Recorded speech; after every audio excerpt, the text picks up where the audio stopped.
For this part of the lecture, we will talk about phonology. So a quick note about vocal cords before we get into this. The actual muscles don't actually look like cords, but rather are two flaps of muscle that can either become tense or relaxed, changing how air moves through or past them. And so are oftentimes referred to actually as vocal flaps, not vocal cords, even though if you say vocal cords, most people will know what you're saying.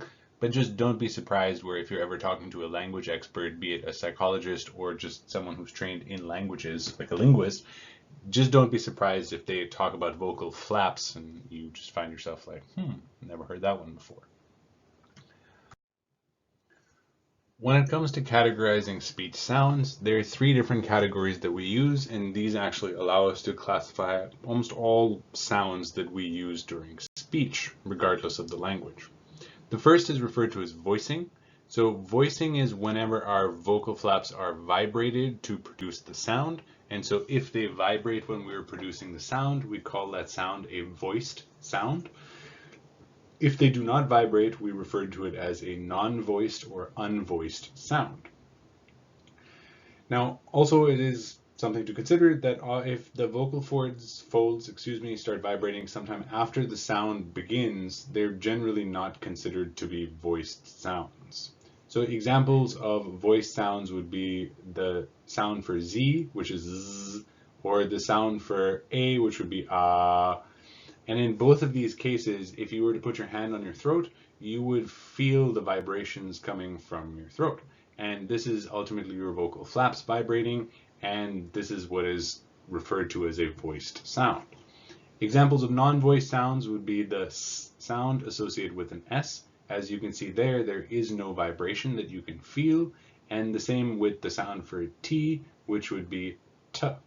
Now, it is important to note that we're talking about the sounds, not the names of the letters. So the name of the letter T is T, and you hear this vibration, but the actual sound that goes with it is a T sound, not a T sound. Another form in which we categorize speech is referred to as the manner of production. And the manner of production refers to the way in which we obstruct the flow of air out of our lungs to produce a speech sound. And so it can either be stopped completely. So for sounds like T and B, there is only a exhalation along with a quick stop and no continuation of air coming out of the throat or ultimately the lungs in order to make those sounds. You cannot make a T and a B sound if you continue air coming out of your lungs. You can try it, but the sounds won't be right. If airflow is restricted but not stopped is another way of defining this, where we have sounds like S, or the sound for S, which is S, where you see that we are restricting air, but it continues to flow, versus sounds for F is another one, which would be F, where again we're restricting the airflow, but we're not actually stopping it. So the manner of production just refers to whether or not we are stopping the flow of air out of our lungs in order to produce the sounds. Finally, we have the place of articulation. And so as the previous one was whether we stopped the flow of air or not, the place of articulation refers to how we obstruct the flow of air as it is coming out of our lungs and through our mouth. And so here, the two most common ways are referred to either as bilabial sounds or labiodental sounds. And so a bilabial sound is when we completely shut our lips in order to create this sound and ultimately completely stop the flow of air. So like a B sound or a P sound, in both of these cases, we actually touch our lips together in order to create the sound. It's pretty much impossible to create a B sound if you hold your mouth open. In fact, I believe there's actually a game like this where you put these little plastic things in your mouth and they keep your mouth open and you try and say different words and make each other guess them. And of course, it's quite difficult actually because certain sounds cannot be made like this, which results in a lot of confusion. Labiodental sounds are those in which we place our top teeth close to our bottom lip in order to produce the sounds. So like a F sound, you will almost always either bring very close or touch your top teeth to your bottom lip in order to make that sound. Same with the t sound, where now it need not necessarily touch the lips, but it was brought very close to those, well, the teeth are brought close to the lower lip in order to create that sound. And so the three ways in which ultimately we categorize any of the sounds that we make and use for speech is whether our vocal flaps buzzed, whether we stopped the air or not, and then how we stopped the air or restricted it when it is coming out of our mouth. And these three different metrics allow us to ultimately classify and then talk about, when you need to do it scientifically, all of the different types of sounds that we create when we're using speech. And this doesn't just apply to English. This applies to all languages as far as we know, be them common languages like English or Mandarin, or even very rare and highly tonal and click-based sounds that you will often find in certain small tribes in different parts of the world. When it comes to phonemes, just remember that these are the smallest units of sound that we can produce and distinguish. So there is quite a bit of variability across different languages. And please note that there's not a greater or lesser complexity to the language as a whole, depending on how many phonemes there are in the language itself. It's just a matter of how many different little sound units we use to create all of the words. Ultimately, you can use even a very limited number of phonemes to continually create and agree upon new sets of words, and thus vocabularies are practically unlimited. I mean, of course, no one can remember an unlimited amount of words, but just don't fall into the trap of thinking that more morphemes are somehow better. That two things are not actually connected. So just some variability to see. There are 44 phonemes in English, 21 in Spanish, 29 in Mandarin, 52 in Danish, and then there is a subset of the Ta language called Ko, which is spoken in not actually South Africa, but in the southernmost reaches of the African continent. And there are actually very few people who still speak this. But it is commonly spoken still, which is great, I guess, for people who want to learn these types of interesting languages. And the Ko subset of the Ta language actually has over 100 phonemes. And it's pretty unbelievable, actually, that there's so many different unique sounds that they hear and use regularly in language. And it's not to say that not all people can either hear or distinguish these, it's just most people don't necessarily use all of the various sounds that they will tend to find in other languages. Of course, another important thing to consider is that if we are not given access to types or specific phonemes in our first 2 years of life approximately, there are certain types of phonemes that we will lose the ability to distinguish between. So for example, growing up in Pakistan, even though I was lucky enough to also learn English when I was very young, for many people who grow up in the subcontinent, we only have a singular phoneme for both the V and the W sound that is present in English, whereas here we have a V and a W sound. In Pakistan, we only have a V sound, which for us is kind of actually in the middle. Now, it is very difficult for someone who did not grow up hearing those two different sounds to be able to interpret them later on in their life. And this is one of the reasons people from the subcontinent have so much difficulty with V and W sounding words. You see similar patterns all over the place. I believe for native Spanish speakers who are learning English, there is a overlap between a J and a Y sound for J's and Y's. I think for Japanese speakers, there is some between R's and L's. And a lot of these actually arise because the language where it's having difficulty only uses a single phoneme, whereas the language they're being ported over to uses multiple phonemes for those different relationships. Another really important thing to remember, and hopefully this is humbling, so if you're listening to a Pakistani or a Nepalese or an Indian person speak, and you hear them say, when they're referring to, let's say, a violin as a violin with a W, or when they're referring to a whale as veil, where it sounds like they're using a V, please note that they're actually using the same sound for both of those words, And the crossover hearing is actually on the listener side of their brain over interpreting that one sound and trying to fit it into the words that it knows. So if you are listening to a Spanish speaker and they're messing up as far as you can hear the j and y sound, that's not actually them. They're producing only a singular sound. The one who is listening, the native English speaker, is actually the one who is hearing it incorrectly. Same for the R's and L's, and I only know those specific combinations, but I'm sure this type of thing exists across many, many, many languages.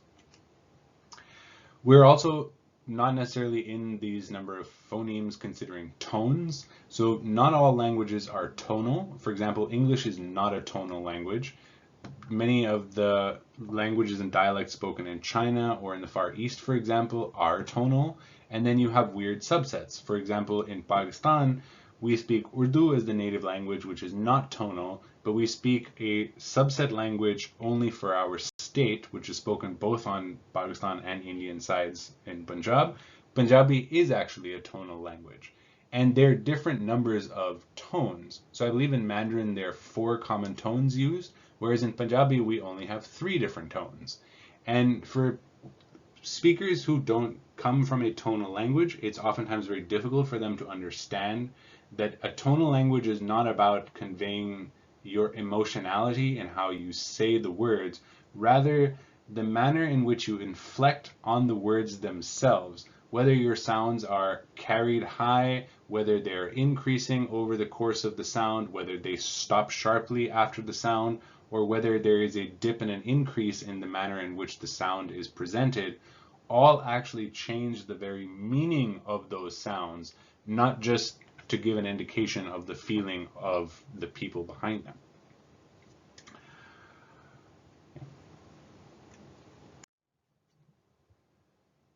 Another thing that, or something that actually makes speech difficult to understand, is referred to as speech segmentation. And this is the process through which a stream of speech is cut up into its main words, and that we can then understand those words as singular entities. And then the same is true for words and us being able to understand the specific phonemes that make up each of those words. Now, many people, when they think about how we listen to language, believe that there is a space between each of the words, unless a person is mumbling and talking very fast, that there exists an actual physical space in sound amplitude and vibrations between each of the words. And this is why we hear individual words. But this is actually not the case. All the words as singular that we hear is actually post-processing perception of your brain. If you look at the actual sound waves and the amplitudes therein, there are no discrete spaces between the individual words. So here you can see a recording of the author of your textbook talking about what their name is. So here they're saying, my name is Dan Riceberg. And here you can see that between the words of my name, there is no dip in the amplitude of speech. And this, the more you're deflecting from the middle, the greater the amplitude that is being recorded. And by greater amplitude, we just mean that the air is vibrating at a slightly higher energy level, which is being recorded by our ears. So here you can see that even though when I say my name, you hear 2 different words, as far as the actual amplitudes go, there's no discernible difference. Same thing for when I go from my name is, you hear name is as 2, but again, no distinction. Versus this is seems to be a stop, but it actually crosses over into the Dan, and then Dan Riceberg moves into its whole different, interesting, unique pattern.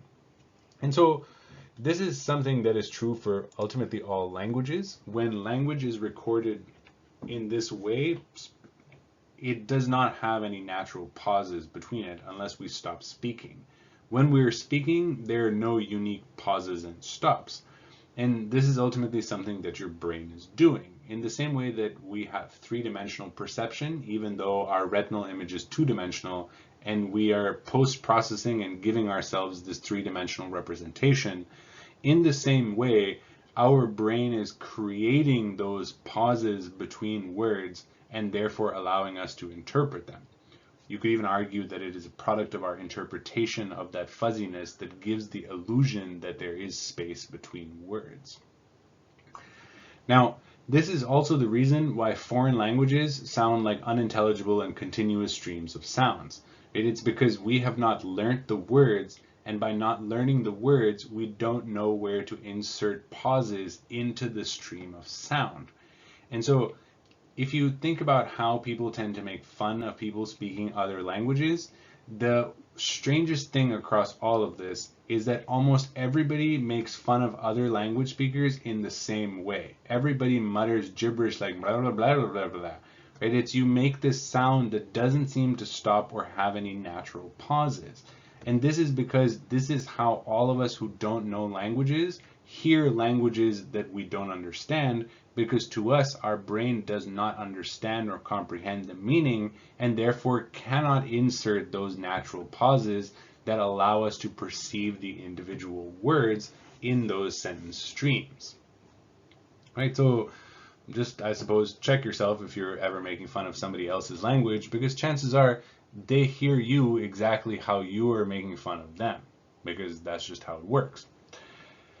Just as an extra fun side note, this is also one of the reasons why it has been so difficult to create effective and accurate language recognition algorithms and programs, because they are not unique stops and specific frequency modulation or amplitudes that we can use to define specific words. And the nuance will continue to change, right? My name is going to sound different in an amplitude sense than the name was. These combinations will change the overall frequencies, and the sounds associated just to the name word will change based on what words correspond to it. And this is one of the reasons why making those programs has been so difficult, and why there's actually a monumental amount of science and technology behind the fact that some of our voice recognition systems work as well as they do. Even though there are a lot of various problems with that, let alone accuracy rates, and then of course they're trained up largely on European Americans' English, which does not always translate over to other languages. Another matter that makes language perception difficult is something referred to as co-articulation. And this is a trait of speech production in which the way sounds are produced is altered by what sounds are immediately before that sound and what sounds are going to immediately follow. And so this is because as we're speaking, we don't create individual sounds and then stop. We flow our sounds from one into the other, and therefore as we're completing one sound, we're already with our mouth and tongue and vocal flaps creating or initiating the response of the next sound. And because all these patterns are unique, there will always be subtle variations in how individual sounds are made. So a physical example of this would be, imagine a dancer. A dancer doesn't make one move, stop, adjust, make the next move, stop, make the next move, stop, make the next move, stop, so on and so forth. They flow from one movement into the next, and depending on the sequence of movements, it will have a unique impact on how they move. For example, if they're going to move their arm from the middle height to above their head, it will have a dramatic difference on whether their hand was sort of by their knee, let's say, or already above their shoulder. Depending on where the hand started, it will change the movement of moving it above my own head. Same way for, let's say, a sports player. A sports player is adapting to complex situations and moving their body in response. They don't make one motion, stop, reevaluate, make another motion, stop, reevaluate, but rather they continually modify their motions and they fluidly move from one to the next. So bringing this back to sound, so here two examples would be the S sound is actually going to be slightly influenced by the phonemes that follow. So when I'm saying super, I would have S with a U sound afterwards. So I'm going to go su, and the S and O kind of, or U, follow each other. Versus with the ST sound in stop, I'm going st, and my mouth is performing different actions. And so the sound in both of them will actually register as being slightly different. And while this does make speech perception more difficult, ultimately it allows us to have much faster speech and sound much more fluent. Because imagine we had to make each individual sound and then pause while we created the next sound. Our language would take much longer. So not all of it is lemons though. There are some things that make speech perception that much easier. The first of these is that even though we know tens of thousands of words, we don't use all of those words very often. In fact, there are relatively few words that we use in a high degree, and beyond that, while we understand the words, we don't use them very much. So things like the and is and was get used way more than things like abstract knowledge or frequency or quandary or stuff like this. And because we hear certain high frequency words all the time, we're much more versed at them. We have better practice at understanding them. And so they're actually easier for us to perceive. And because most of our common daily language uses only a small subset of the many thousands of words we know, most of the words and sounds we encounter in speech are going to be relatively easy for us to perceive because we are so practiced on those words. Of course, as soon as you get into low frequency words, this can sometimes lead to all kinds of interesting errors in how we are understanding those words. Another interesting phenomena, and this could be considered to be sort of a position or place in which perception is going beyond the information that is available. So it is referred to as the phonemic restoration effect. And this refers to the idea that when certain sounds are left out of commonly used words, that we will still hear that sound, even if it is replaced by, say, a buzz or a bit of static or some alternative sound.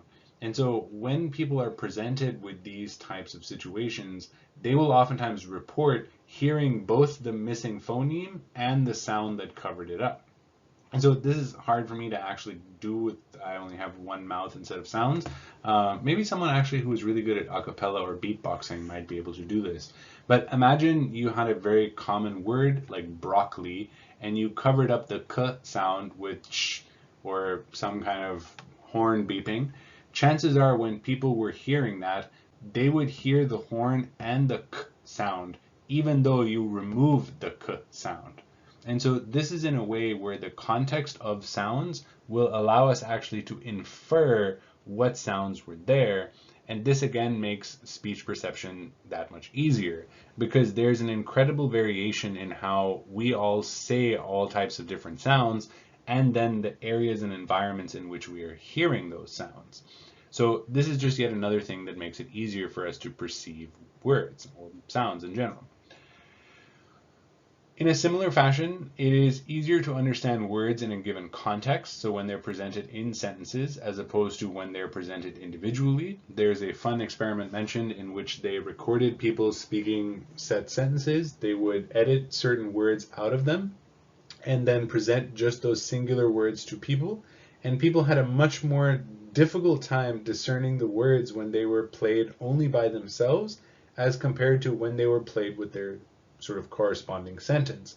And the idea here is that even if we don't 100% realize or decode the specific sounds for each of those words, we use the context of where those words are to infer what their meaning is, and based on that inference, we ultimately decode what those words actually were meant to be. We find the same thing with phonemes, where even if they're not replaced, phonemes are easier to distinguish individually when they are presented within words as opposed to presented by themselves. And if you think back to when we were talking about visual perception and then letter perception, we talked about the word superiority effect, where it was easier to recognize an E when it was presented within a word than to recognize the letter E when it was presented by itself for only a very brief portion of time. Here again, you see the same type of phenomena where not only is the brain trying to decode the raw sort of stimulus that is arriving at its sensory organs, but it is also using its knowledge and the context around that input to further process what that input actually is. And while this can occasionally lead to errors, for much of the time, this actually is tremendously beneficial. Because just think back to the phonemic restoration effect. Here, we live in a world where there's all kinds of distracting sounds all the time. And imagine if you had to have every single phoneme in order to understand things. You would constantly be needing to have someone repeat what they were saying because of all the other random sounds that tend to cover up specific parts of our words that we are listening to. And therefore, this is actually highly advantageous, even though occasionally it can lead us awry if there are two different words that could be created and the difference between them depends on that one missing phoneme. Another factor that makes it actually easier for our speech perception is that there are some very specific rules for how we combine and pronounce phonemes. So just like there are rules for how we organize words in sentences, there are rules that seem to exist for how we put certain sounds together to make words. And while there's no explicit rule book for how this works, as opposed to, say, grammar, it seems to be agreed upon by entire groups of people who speak specific languages. And this is probably just because children hear it from adults, and adults ascribe to those rules, and they heard it from their adults, and so on and so forth. And so this set of rules simply just continues to propagate. Now, it is also worth mentioning that different languages have different sets of rules. Just because one set exists for the English language does not mean you'll find that for Spanish or for Mandarin or for Japanese or for German or whatever language you wanted to compare. Now, examples of this would be the NG sound, for example. You hear NG at the start of words much of the time in certain Far Eastern languages, but you will almost never hear it in English. Now, there are all types of different letter and sound pairings that are allowed or common in certain languages and then almost never seen in other languages. And again, it's not that people cannot make these combinations of sounds with their sort of mouth, face, and tongue and vocal flaps, but rather that these just don't seem to get used in the specific words that are used by those communities. And we seem to apply these rules even to made-up words. There are certain made-up words that sound normal to us, even though we know they have no meaning, versus there are other made-up words that sound like complete gibberish. And this is because certain of those made-up words are following our sort of phonetic rules, whereas others are not. These types of rules carry all the way over into how we make the specific sounds that are associated with letters. So depending on the context in which you find letters, we will modify the sounds that are associated with them. So for example, we have an S at the end of bats and bags, but we say it differently.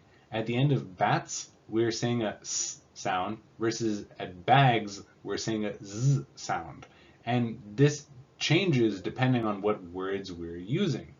And interestingly, we will even apply these rules to completely made up words. In fact, even young children will apply them to made up words. And this just again shows that these are implicit rules that we are learning as we acquire language based on whatever language we are immersed in when we are very young. So for example, you probably have no trouble saying whams versus wax. So for wax, it's a S sound, versus for whams, it's a Z sound. And you're probably not going to say whams and wax. I mean, you can if you wanted to, but chances are those feel more strange than the other way around. At least in this case, what defines the Z sound is whether the original and preceding phoneme is voiced or not. Now, these rules, these implicit rules that we seem to learn, ultimately limit the types of sounds and the sequences of sounds that we're liable to hear in a particular language. And this reduction in the sequences of sounds that we hear ultimately make it easier for us to understand and perceive spoken language. Finally, another benefit, I guess, to our ability to understand speech is something referred to as categorical speech perception. And this is the tendency to hear sounds within certain categories as all being the same sound, and sounds that are from different categories as being perceived as quite distinct. So here, let's just sort of work through this graph here. The idea here is that you're creating and slowly modifying a pa sound into a ba sound. So most of you can probably hear when I'm saying pa versus ba, right? Papa versus baba, right? Two different sounds. Now with computers, I can slowly modify the pa sound until it turns into a ba sound. And so if I'm slowly changing it from one to the other, oftentimes the expectation is that we will slowly hear these sounds morph, where here I'm accurately identifying the ba sound, and as I move it towards the pa sound, I get to this region where I'm confused, and then I get worse and worse at detecting that, and I start thinking it is the pa sound. Of course, here the accuracy drops off fairly quickly, and as soon as I've gotten a little bit over, I've changed sort of what my accuracy is. In actual life, when we do these types of experiments, this is not what we see. We see a continuous high degree of accuracy with the ba sound until it passes a threshold, at which point it is almost never again recognized as the ba sound and is entirely perceived as a pa sound. And just to have extra information about this voice onset time, this is all they're doing is changing when the sound is starting. So with pa, there's very little versus with the ba sound, there's much more voicing. And so what they're doing is they're just changing the onset of voicing. So when there's not much voicing, right, when it starts sort of, when the voicing starts sooner, I have a ba sound where I'm making the very quickly, versus pa, it is actually a little bit later. Of course, these are in milliseconds, something we can control with computers, not so easy to do on the fly with examples.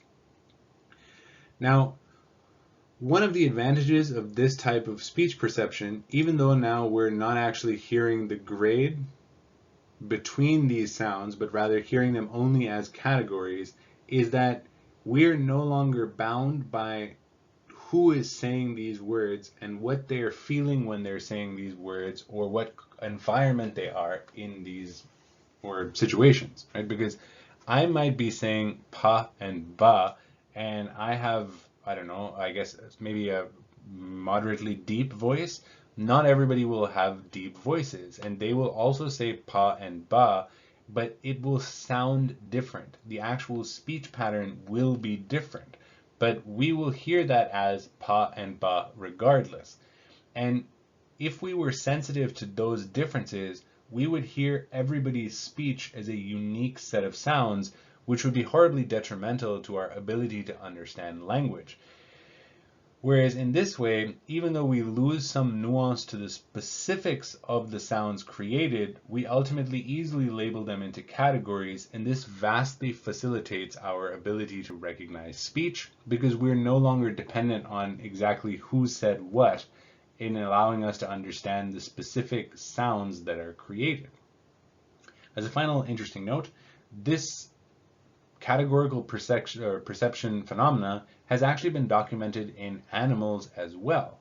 Not that they're necessarily using language in the same way as we are, but rather that they make unique sets of sounds to convey meaning to one another, and those are actually classified and perceived in this same way. One of the ways we knew this or know this is by using specialized brain recordings to look at what brain regions are responding to certain types of acoustical input.